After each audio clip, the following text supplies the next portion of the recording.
শুভ দুপুর আমার সকল বন্ধুদের জানাই শুভ দুপুর। তোমরা সবাই কেমন আছো জানিও। আর আমি কিন্তু বেশি ভালো নেই, কারণ আমি কালকের থেকে অনেক চাপের মধ্যে আছি। কালকে রাত থেকে এই অবধি খুব চাপের মধ্যে আছি। এত সময় হাসপাতালে ছিলাম, এই এক্ষুনি বাড়িতে এলাম। এখনই আবার যাব, মানে আর 10-15 মিনিটের মধ্যে আমি বেরোবো, আবার যাব হাসপাতালে, কারণ আমার মেয়ে ভর্তি আছে হাসপাতালে। আমার মেয়ের হঠাৎ করে কালকে রাতে শরীরটা খুব অসুস্থ হয়ে যায়। এর সঙ্গে সঙ্গে বাড়িতে ডাক্তার নিয়ে আসলাম।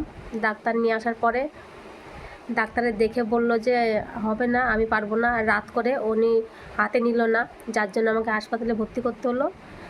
তারপরে সারা রাত তো ওইখানে ট্রিটমেন্ট চলেছে, এখনও অবধি স্যালাইন চলছে, ট্রিটমেন্ট চলছে।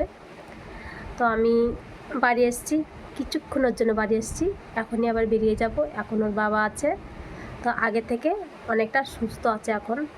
আর ওর তো জ্ঞান ছিল না, রাত 2টোর সময় জ্ঞান এসছে। তো এখন যাই হোক একা একা উঠতে পারছে, আর যাই হোক অনেকটা সুস্থ আছে এখন আগে থেকে। আশা করা যায় আজকে না হলেও কালকে ছুটি হয়ে যাবে। তো বন্ধুরা, তোমরা সবাই নিজের খেয়াল রেখো, সবাই ভালো থেকো, শরীরের যত্ন নিও। আর এখন কিন্তু খুব জ্বর ঠান্ডা সবারই খুব লাগছে, একদম সবাই নিজের খেয়াল রাখবে। টাটা বন্ধুরা।